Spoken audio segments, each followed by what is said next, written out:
Hi guys, welcome to current affairs Funda. दोस्तों आपको बता दूं कि नेशनल हाउसिंग बैंक एनएचबी का जो ऑफिसर का एग्जाम है, इसमें बेसिकली आपका डिस्क्रिप्टिव पूछा जाएगा। और ये भी आपको पता होगा कि आईबीपीएस पीओ के भी एग्जाम में मेंस में डिस्क्रिप्टिव रहता है।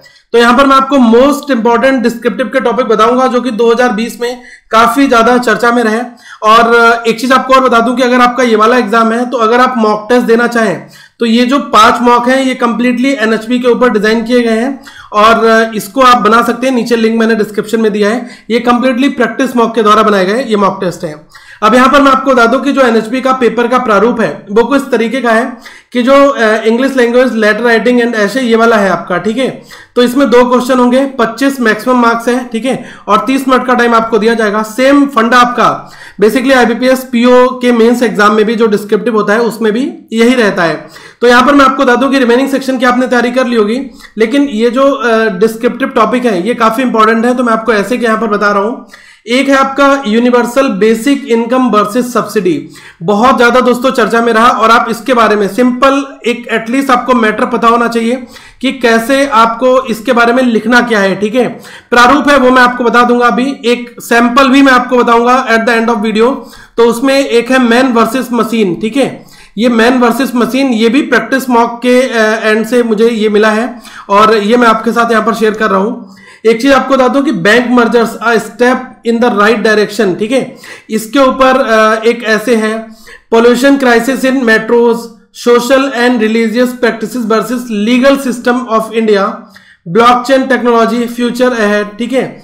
अब इसमें है कि digital economy a step in the right direction, dangerous aspect of artificial intelligence, socialism a Panacea for inclusive growth.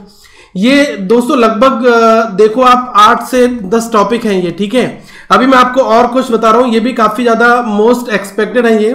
यहां पर आप देख लो increasing interferences of government in citizens private life, ठीक है। One nation one election a much needed electoral form, ठीक है। अभी देखो ये जो मुद्दा है increasing interferences of government in citizens private life, इसमें क्या आपने कई हद तक देखा होगा कि एक कॉल टैपिंग वगैरह का भी इशू काफी ज्यादा आया था, तो वो भी यहां से आप रिलेट करके देख सकते हैं। Importance of unbiased media in democracy, ये बहुत ज्यादा चर्चा में है, तो इसके ऊपर आप मैटर थोड़ा सा पढ़ सकते हैं। एक है mobocracy where are we heading, rising fuel prices was deregulation a bad move, recapitalization of the bank and insolvency and bankruptcy code, remedy to all the banking issues। दोस्तों मोस्ट इंपॉर्टेंट है ये, ठीक है। इसके बारे में आप थोड़ी बहुत चर्चा पढ़ोगे, इंटरनेट पर आर्टिकल पढ़ोगे, आपको पता लगेगा कि कितना मैटर हम इसमें लिख सकते हैं।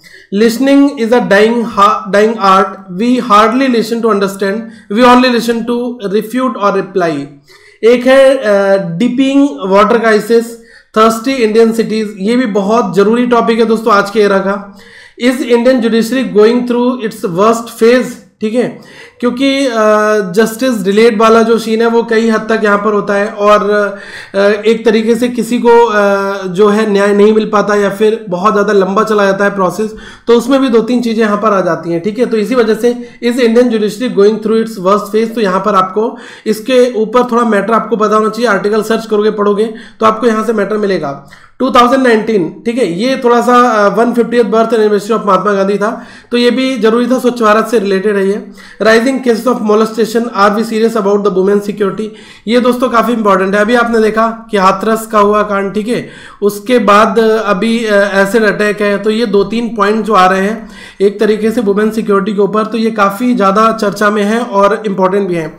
तो जैसे मैंने आपको ये जो यहाँ पर लगभग आप देखोगे कि 3 और 3 6 3 9 2 11 और 8 9 उधर टोटल मिलाकर ये 20 टॉपिक हैं। तो अगर आप इन 20 टॉपिक पे आर्टिकल पढ़ोगे, सर्च करोगे, तो आप ये मान के चलो कि इसके इर्द गिर्द वाली चीजें भी कवर कर लोगे, ठीक है। तो पेपर में चांसेस हैं कि कुछ कुछ आप थोड़ा बहुत वहां पर परफॉर्म कर सकते हैं। अब मैं आपको एक सैंपल ऐसे बता रहा हूं, ये मैन वर्सेस मशीन के ऊपर है।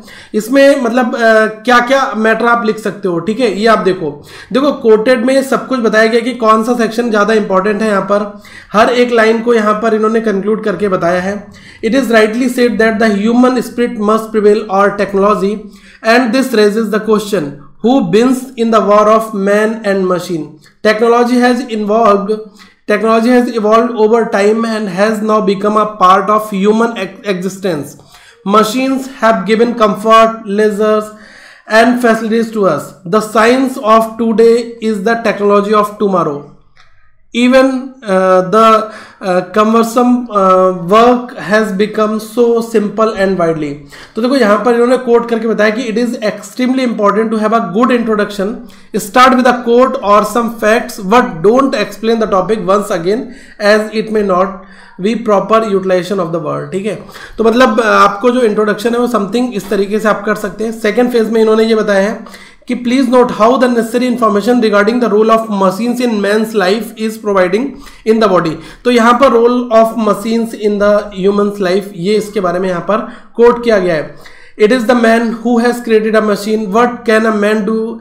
Everything that a machine can do, a computer can do a task so quickly that is not possible manually. The manpower required has reduced drastically because machines have taken their place.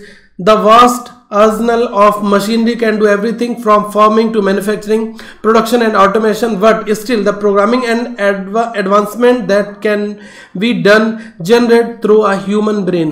तो यहाँ पर दोस्तों ये बताया गया है कि role of machine जो है एक मैन की लाइफ में किस तरीके से जो है रोल प्ले कर रहा है. ठीक है, तो वो चीज़ यहाँ पर जरूरी है. अब यहाँ पर जो तीसरा वाला पॉइंट है इसमें बताया कि द ऐसे हैज़ अ लॉजिकल कंक्लूजन. ठीक है, तो यहाँ पर आप कुछ इस तरीके से ऐसे को कंक्लूड कर सकते हैं. देखो, आप डिफरेंट ऐसे को पढ़ोगे, उसके अंदर का मैटर पढ़ोगे तो आपको काफ़ी जो है एक डेप्थ व्यू क्लियर होगा. ठीक है, और इस तरीके से अगर हम पार्ट बाई पार्ट में अपनी चीज़ों को वहाँ पर मेंशन कर रहे हैं तो एक अच्छा इसका इंप्रेशन दोस्तों पड़ता भी है. और ऐसे अगर आप और भी ऐसे लेटर लिखना चाह रहे हैं तो मैं आपको नीचे लिंक दे दूंगा. एक चीज़ आपको बता दूं कि प्रैक्टिस मॉक का जो ब्लॉग है वो भी काफ़ी दोस्तों इफेक्टिव है. आप ब्लॉग को यूज़ करके काफ़ी कुछ चीज़ें कर सकते हैं. ठीक है, मैं आपको लिंक नीचे डिस्क्रिप्शन में दे रहा हूँ, वहाँ से आप ब्लॉग पर जा सकते हैं. सो थैंक यू. ये एक छोटा सा वीडियो था, दैट मीन्स कि आपको टॉपिक के बारे में बताने के लिए. और इन टॉपिक्स के ऊपर अब आपको मेन रिसर्च करना है. जो भी टाइम है डेली 2-3 आर्टिकल पढ़ो और एक तरीके से स्टोरी काइंड ऑफ पढ़ के कवर करो कि वो असली मुद्दा है क्या, उसके बारे में आप कितना कुछ जानते हो. जब तक जानोगे नहीं तब तक लिख नहीं पाओगे. So thank you. Have a good day to all of you once again.